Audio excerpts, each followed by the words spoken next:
വിശുദ്ധ ഖുർആനിലൊരു വചനമുണ്ട്, എല്ലാ കുഞ്ഞുങ്ങളും ജനിക്കുന്നത് ശുദ്ധ പ്രകൃതിയിലാണ്, നിഷ്കളങ്കമായ പ്രകൃതിയിലാണ്. ആദമും ഹൗവയും ജനിച്ച ഏദൻ തോട്ടം എന്നേക്കുമായി അങ്ങ് ഈ ഭൂമിയിൽ നിന്നില്ലാതായി എന്ന് വിശ്വസിക്കുമ്പോഴും ഇന്ന് നിഷ്കളങ്കമായ ഭാവത്തോടെ ജനിക്കുന്ന ഓരോ കുഞ്ഞുങ്ങളും അതേ മനോഹാരിതയുടെ, അതേ ഭംഗിയുടെ, അതേ ചാരുതയുടെ, അതേ ഏദൻ തോട്ടത്തിലാണ് ജനിക്കുന്നത്. പിന്നീടാണ് അവരിലേക്ക് പല കളങ്കങ്ങളും ചേർക്കപ്പെടുന്നത്.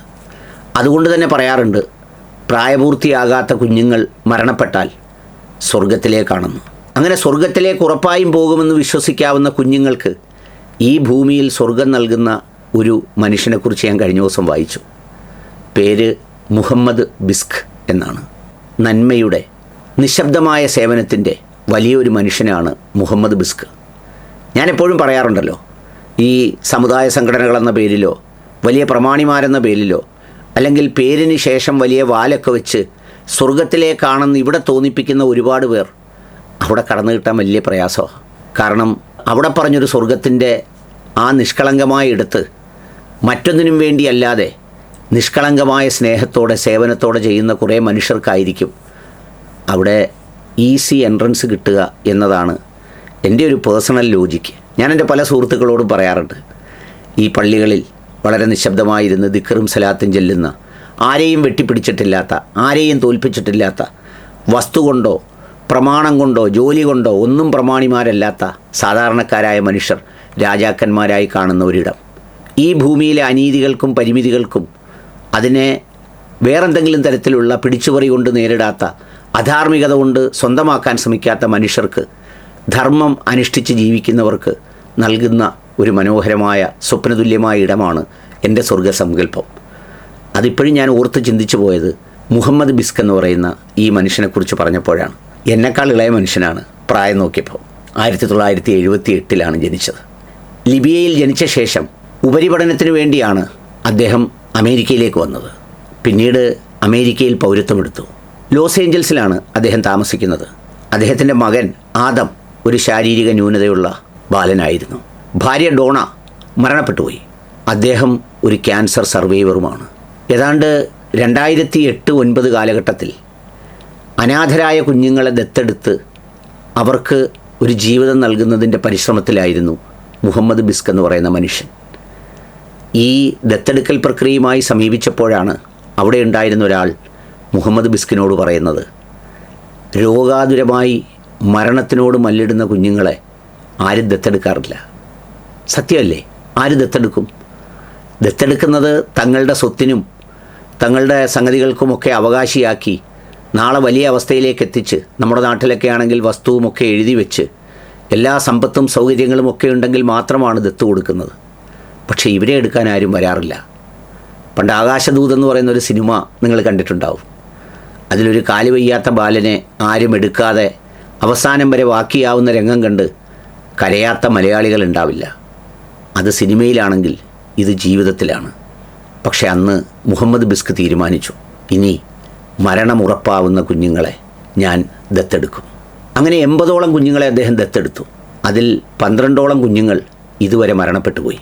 ആ കുഞ്ഞുങ്ങളെ സ്നേഹസാന്ത്വനത്തോടെ ചേർത്ത് പിടിച്ച് അവർക്ക് വേണ്ടതെല്ലാം നൽകി അവർക്ക് വേണ്ടി ജീവിക്കുകയായിരുന്നു മുഹമ്മദ് ബിസ്ക്.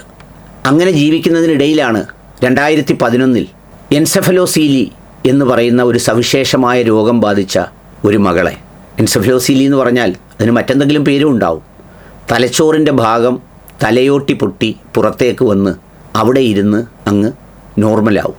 കൊടുക്കുമ്പോൾ ഈ കുട്ടിക്ക് കാഴ്ചയില്ല, കേൾവിയില്ല, മറ്റൊന്നുമില്ല. 6 ആഴ്ചയാണ് പ്രായം. ആ കുഞ്ഞിനെ മുഹമ്മദ് ബിസ്ക് ഏറ്റെടുത്ത് അവളെ പരിചരിച്ചു. ഒരു മോളാണ്, പൊന്നുപോലെ പരിചരിച്ചു, നെഞ്ചോട് ചേർത്ത് വെച്ച് പരിചരിച്ചു. വെറും 2 ദിവസം കൊണ്ട് മരണപ്പെടുമെന്ന് പറഞ്ഞ കുഞ്ഞ് ഒടുവിൽ ആ കുഞ്ഞിൻ്റെ 9ാമത് ജന്മദിനത്തിനാണ് മരണപ്പെടുന്നത്. അവൻ്റെ സ്നേഹം കൊണ്ട് ആ കുഞ്ഞ് 8 വർഷത്തോളം ജീവിച്ചു.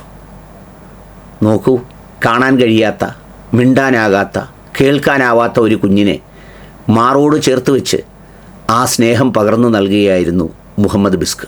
ഇത് 2016 ലോസ് ഏഞ്ചൽസ് ടൈംസ് എന്ന് പറയുന്ന ഒരു പത്രം വളരെ മനോഹരമായി ഈ കുഞ്ഞിനെയും മുഹമ്മദ് ബിസ്കിനെയും കുറിച്ച് റിപ്പോർട്ടുണ്ടായി. ആ റിപ്പോർട്ട് വരെ മുഹമ്മദ് ബിസ്ക് ചെയ്യുന്ന സേവനങ്ങൾ ആരും അറിഞ്ഞില്ല, ആരും അറിയണമെന്ന് നിർബന്ധവുമില്ല. അള്ളാഹുവാണ് അയാൾക്ക് പ്രതിഫലം നൽകുന്നതെന്ന് ഉറച്ചു വിശ്വസിക്കുന്ന ഒരാൾ, എല്ലാ വഖത്ത് നിസ്കാരങ്ങളും പൂർണ്ണമായി നിർവഹിക്കുന്ന ഒരാൾ, സ്വർഗത്തിലേക്ക് ഉറപ്പായും പോകുമെന്ന് ഖുർആൻ സാക്ഷ്യപ്പെടുത്തിയ കുഞ്ഞുങ്ങൾക്ക് ഇവിടെ നരകതുല്യമായ ജീവിതത്തിന്, എല്ലാവരും ഉപേക്ഷിക്കുന്ന ജീവിതത്തിന് ഒരു തണലായി നൽകുന്ന ആ മഹത്വത്തെ എന്ത് പേര് വിളിക്കണം? ഏതായാലും ആ കുഞ്ഞിൻ്റെ കഥ പുറത്തു വന്നതോടുകൂടി Turkish radio and television corporation എന്ന് പറയുന്ന ഒരു ഏജൻസിയുടെ സഹായത്തോടെ എൻസാർ അൽത്തായി എന്ന് പറയുന്ന ഒരു തുർക്കിഷ് ചലച്ചിത്രകാരൻ കാവൽ മാലാഖ അഥവാ ഗാർഡിയൻ ഓഫ് ഏഞ്ചൽസ് എന്ന് പറഞ്ഞിട്ട് മനോഹരമായൊരു ഡോക്യുമെൻ്ററി ഉണ്ടാക്കി. സാധാരണ ഡോക്യുമെൻ്ററി എങ്ങനെയാണ്?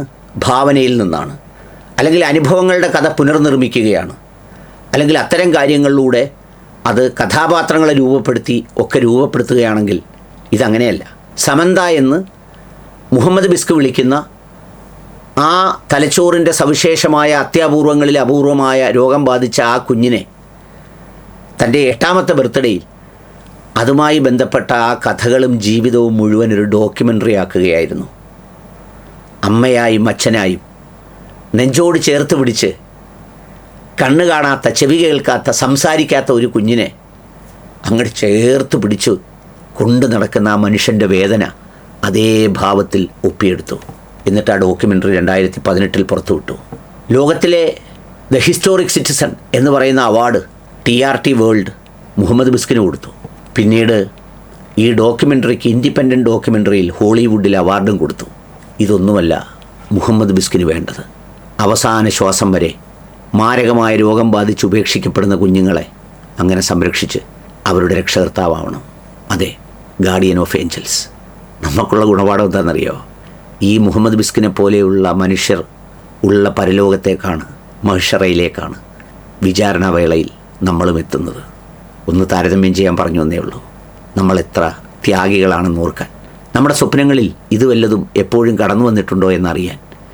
ഇങ്ങനെയുമുള്ള മനുഷ്യർ ഈ ഭൂമിയിലുള്ളത് കൊണ്ടാണ് ഒരുപക്ഷെ ഈ ഭൂമിയെ പടച്ചതമ്പുരാൻ ഇങ്ങനെയൊക്കെ നിലനിർത്തിയിരിക്കുന്നത്. മുഹമ്മദ് ബിസ്കിനെ അനുഗ്രഹിക്കട്ടെ. നമുക്കും ആ വഴിയിലൂടെ അല്പം എന്തെങ്കിലുമൊക്കെ ചെയ്യാൻ പടച്ചവൻ കരുണ ചെയ്യട്ടെ. ഈ പെരുന്നാളിന് മുഹമ്മദ് ബിസ്കിനും ആ നന്മയോടൊപ്പം കൂടുന്നവർക്കും ആ പരിചരിക്കുന്ന കുഞ്ഞുങ്ങൾക്കും എല്ലാം കൂടിയാകട്ടെ പ്രാർത്ഥനകൾ. ഒപ്പം നമ്മുടെ ഹൃദയത്തിന് വ്യതിയാനമുണ്ടാവാനും.